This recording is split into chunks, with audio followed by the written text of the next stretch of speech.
Varicose veins కి సరైన చికిత్స కోసం సంప్రదించండి ఎవిస్ హాస్పిటల్. నమస్తే, వెల్కమ్ టు సుమన్ టీవీ. ప్రస్తుతం మనతో ప్రముఖ జ్యోతిష పండితులు బ్రహ్మశ్రీ నందిబట్ల శ్రీహరి శర్మ గురుగారు ఉన్నారు. వీరితో ఈరోజు కొన్ని విషయాల గురించి మనం చర్చిద్దాం. నమస్తే గురుగారు. వాగర్థావివ సంపృక్తో వాగర్థ ప్రతిపత్తయే జగతః పితరౌ వందే పార్వతీ పరమేశ్వరౌ. సదాశివ సమారంభాం శంకరాచార్య మధ్యమాం అస్మదాచార్య పర్యంతం వందే గురు పరంపరాం. ఆదిత్యాయ చ సోమాయ మంగళాయ బుధాయ చ గురు శుక్ర శనిభ్యశ్చ రాహవే కేతవే నమః. శృంగేరి జగద్గురు పీఠాధిపతులకి, కంచి పీఠాధిపతులకి నమస్కారములు తెలియజేసుకుంటూ కార్యక్రమాన్ని ప్రారంభిద్దాం. కొంతమంది ఏంటంటే మాంసాహారం తినని వాళ్ళు ఉంటారు, అలాగే మాంసాహారం తినని రోజులు ఉంటాయి. అదే టైంలో కొంతమంది ఉల్లి వెల్లుల్ని కూడా ఆపేస్తూ ఉంటారు, అది కూడా మాంసాహారంతో సమానం అని చెప్పి. నిజంగానే మనకి ఈ ఉల్లుళ్ళు అనేది మాంసాహారంతో సమానం అంటారా? ఉల్లి వెల్లుల్లి తినకూడదని చెప్పేసి మనకు శాస్త్రం చెప్పబడి ఉంది. అంటే ఎవరు తినకూడదు, ఎవరు తినవచ్చు అనేటువంటి విషయాల్ని ఇక్కడ మనం తెలుసుకోవాలి. గుడ్డిగా తినకూడదు అనేది చెప్పడానికి లేదు. ఎందుకనంటే వాటికి ఉండేటువంటి ఆహారానికి ఉన్నటువంటి గుణాలని బట్టి ఎవరెవరు తినొచ్చు, వాటిని ఎవరెవరు తినకూడదు చెప్పింది శాస్త్రం. కానీ ఈ మధ్యలో చాలా మంది వక్రీకరణ చేసి ఉల్లి వెల్లుల్లి తినకూడదు అని చెప్పారు. అంటే ఎవరు తినవచ్చు, ఎవరు తినకూడదు అని అంటే, ముఖ్యంగా పూర్వకాలం నుంచి మనం చూసుకున్నట్లయితే మనకున్నటువంటివి 3 గుణాలు ఎవరికైనా కానీ, సత్వగుణము, రజోగుణము, తామస గుణం.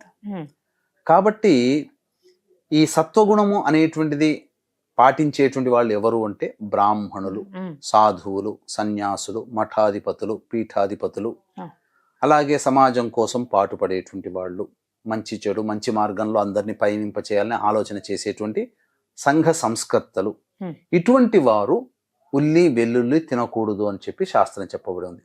సాక్షాత్తు కృష్ణుడు కూడా చెప్పబడి ఉన్నాడు. అంటే ఎందుకు తినకూడదు, వీటి యొక్క జనన వృత్తాంతము మనం తెలుసుకుందాం. మనకు 2 కథలు అనేటువంటివి దీని ద్వారా మనకు వస్తున్నాయి, ఈ ఉల్లి వెల్లుల్లి యొక్క జన్మకు సంబంధించి. అంటే పరమ భాగవతోత్తముడైనటువంటి షట్చక్రవర్తులలో ఉన్నటువంటి ఒకడు శిబి చక్రవర్తి. అతని ద్వాదశి తిథి రోజున అనేక దానాదులు కార్యక్రమాలు చేసేవాడు. అతని దాన గుణం ఎట్టిది అని చెప్పి యముడు అతని దాన గుణాన్ని తెలుసుకోవాలని చెప్పి యముడు ఒక డేగ రూపంలో పావురాలను తలుముకుంటూ వస్తాడు. ఆ పావురాలు రక్షించమని వేడుకుంటాయి. అప్పుడు శిబి చక్రవర్తి అభయం ఇచ్చినప్పుడు ఆ డేగ అడుగుతుంది, నాకు ఆహారంగా కావాల్సినటువంటి దాన్ని నీవు పట్టుకున్నావు, నాకు దానికి ప్రత్యామ్నాయంగా ఇంకేదన్నా ఆహారం చూపు అని అంటాడు. అంటే ఏం కావాలి కోరుకుంటే, నీ మాంసమే మాకు కావాలి అని అడుగుతుంది డేగ రూపంలో ఉన్న యముడు. అప్పుడు తన ఊరువులు అంటే తొడల నుంచి మాంసాన్ని తీసివేస్తాడు. అంటే ఇంకొక కథ ఎలా చెప్పుంటే, నా శరీరంతో సమానమైనటువంటి మాంసాన్ని నాకు పెట్టు, అప్పుడు నేను తృప్తి పడతాను అంటాడు. అప్పుడు డేగను ఒక తక్కెడ తీసుకొని, ఒక తక్కెడలో ఒకవైపు మొత్తం మాంసం పెట్టినా కానీ ఏది కూడాను డేగే బరువు ఉంటుంది, తేలట్లేదు. అప్పుడు తన శరీరం అనగా ఊరువులు అంటే తొడల నుంచి తీసినటువంటి మాంసాన్ని ఆ యొక్క ఇంకొక వైపు ఉన్నటువంటి భాగంలో పెడితే అప్పుడు డేగా అవి సమానంగా అవుతాయి. అంటే ఆ తీసే క్రమంలో అతని శరీరం, శివి చక్రవర్తి శరీరం నుంచి జాలువారినటువంటి రుధిరము అంటే ఏంటి, ఈ రక్తము నుంచి పుట్టినటువంటివే పుట్టగొడుగులు, వెల్లుల్లి, ఉల్లిపాయలు. కాబట్టి రాజసికంగా ఉంటాయని చెప్పి అవి తినకూడదని చెప్పి శాస్త్రం. ఇంకొక గాథ ప్రకారం ఏంటంటే, క్షీరసాగర మథనంలో ఆ అమృతాన్ని దేవతలకి పంచే క్రమంలో ఈ యొక్క రాహుకేతులు అనేటువంటి ఉంది, సింహికా గర్భ సంభూతం, ఇది రాక్షసులు ఇద్దరు కూడా. అప్పుడు ఏంటంటే ఆ రాహు అనేటువంటి వాడు పక్కన చేరుతాడు, దేవతల పక్కన చేరి అమృతపానం చేస్తాడు. ఇది గమనించినటువంటి సూర్యచంద్రులు విష్ణువుకి సంజ్ఞ చేయగా సుదర్శన చక్రంతో తలను నరికేస్తాడు. ఆ తల నుంచి పడినటువంటి ఈ సంబంధించినటువంటి రక్తము, ఆ నాలిక నుంచి వచ్చినటువంటి లాలాజలము రెండూ పడి ఉల్లిపాయ వెల్లుల్లిగా మారిపోయాయి. ఆ విధంగా రాక్షసుల యొక్క ద్వారా జన్మించబడినటువంటిది కాబట్టి ఇది తినకూడదు. తినకూడదని చెప్పి బ్రాహ్మణులు, అయ్యంగార్లు, అయ్యర్సు, మధ్వలు, స్మార్తులు, సన్యాసులు, పీఠాధిపతులు, మఠాధిపతులు, యోగాన్ని అవలంబించేటువంటి వాళ్ళు, అనగా ధ్యానము యోగా చేస్తారు కదా, అటువంటి వాళ్ళు వీటిని తినరు. ఎందుకనంటే రాజసికమైనటువంటి ఆహారము. పైగా ఇవి తిన్నప్పుడు ఏమవుతుందంటే మనిషిలో కామోద్రేకములు పెరుగుతాయి. తినగా తినగా తినగా తినగా తినగా ఏమవుతుందంటే అతను ఏ పని ఎందుకు చేస్తున్నాడో తెలియకుండా వితండవాదములు చేస్తూ చాలా ఘోరంగా ప్రవర్తించే పరిస్థితికి మానవుడు దిగజారుతాడని చెప్పి అవి నిషేధించడం జరిగింది. పైగా మీరు గమనించుకుంటే సాధారణంగా ఉల్లి వెల్లుల్లి అనేటువంటివి ఏంటంటే భూమి లోపల పెరుగుతాయి. వాటిని తీసే క్రమంలో, వాటిని శుభ్రపరిచే క్రమంలో జీవులు కూడా చనిపోతాయి. జీవహింస పనికిరాదు అనే ఉద్దేశంతో కూడా వీటిని తినకూడదని చెప్పి చెప్పబడింది. ఎందుకంటే తింటేనే కదా కింద భూమిలోంచి తీసేది. ఇప్పుడు మాంసాహారం తినకూడదు అన్నారమ్మా. తినడం వల్ల ఏమవుతుంది, ఎంతమంది ఎక్కువ తింటున్నా కొద్ది ఏమవుతుంది, జంతు బలులు పెరుగుతున్నాయి, జంతువులను చంపాల్సి వస్తుంది. ఇప్పుడు తినేవాడే లేకుంటే జంతువులు చంపాల్సిన అవసరం ఏముంది? అవి ఏ కర్మ చేతనో పుట్టాయి. మనం ఎలా అయితే పుట్టామో మన శరీరం పాడయ్యేంత వరకు, మనకు మరణం వచ్చేంత వరకు మనం ఉంటున్నాం. కానీ మన స్వార్థం కోసం, మన జిహ్వ చాపల్యం కోసం సాటి ప్రాణిని చంపి మనం తింటున్నాం.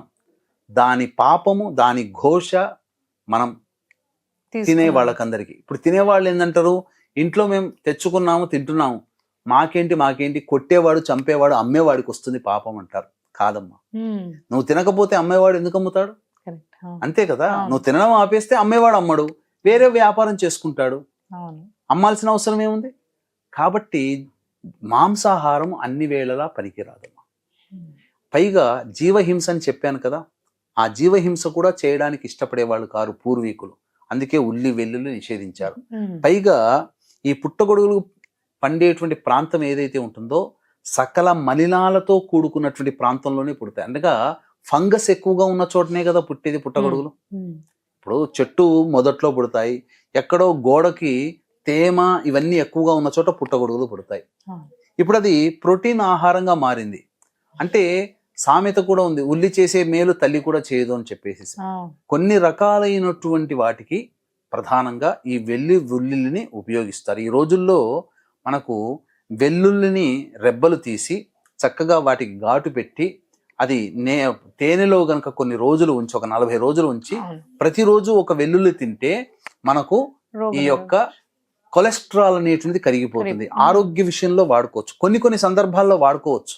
అంతే తప్ప ఇప్పుడు ఎవరెవరు వాడుకోకూడదు అని అంటే సాత్వికమైనటువంటి జీవన విధానాన్ని పాటించేవాళ్ళు, ముఖ్యంగా దేవతా అనుగ్రహం కోసం జపం చేసుకునే వాళ్ళు, ఒక దీక్షగా ఉండేవాళ్ళు ఉల్లి వెల్లుల్లి తినకూడదు. అది ఆ విధంగా అందుకని మాలలు వేసుకున్నప్పుడు కూడా అది తినకూడదు అని అంటారు, ఆపేస్తారు. ఎందుకనంటే మనిషికి కామోద్రేకములు కలిగితే దీక్ష నుంచి విరమిస్తాడు కదా. అందుకని ఆ దీక్ష భగ్నం కాకుండా ఉండడం కోసం ఈ ఆహారాన్ని విసర్జించారు. అంతే తప్ప పూర్వకాలంలో కొన్ని ఆయుర్వేదాలలో కొన్ని అనుపానాలు ఈ ఉల్లి వెల్లుల్లి ఉంటేనే ఆయుర్వేద మందు పనిచేసేటు కొన్ని ఉన్నాయి. కొన్ని వాడే ఆయుర్వేదం తయారు చేసేటువంటి కొన్ని మందులలో ఉల్లి వెల్లుల్ని ఖచ్చితంగా వాడతారు. ఇక్కడ మనకు సమాజంలో ఏంటంటే మన శాస్త్రాన్ని వక్రీకరించారు, మన ధర్మాన్ని వక్రీకరించారు, మన ఆచారాన్ని వక్రీకరించారు. కాబట్టి ఉల్లి వెల్లుల్లి ఎవడరా తినకూడదు అన్నది అని చెప్పి గద్దించే స్థితికి వచ్చాం. కానీ ఉల్లి వెల్లుల్లి అనాదిగా వాడుతూ ఉన్నారు. కేవలం సనాతన ధర్మాన్ని, సాత్వికంగా ఉండాలనుకునేటువంటి వాళ్ళని దీక్ష చేపట్టినటువంటి వాళ్ళు, అనగా అయ్యప్పమాల, భవానీమాల, శివమాల, వెంకటేశ్వరమాల ఇలా వేస్తారు. అటువంటి వాళ్ళు అట్లాంటి సందర్భాల్లో 40 రోజులు తినకూడదు తప్ప మిగతా విషయాల్లో, మిగతా రోజుల్లో వైద్యం కూడా అంగీకరించింది. వీటిలో కొన్ని లక్షణాలు మానవుడికి ఉపకరిస్తాయని చెప్పి సందర్భానుసారం ఉల్లి వెల్లుల్లి తీసుకోవచ్చమ్మా.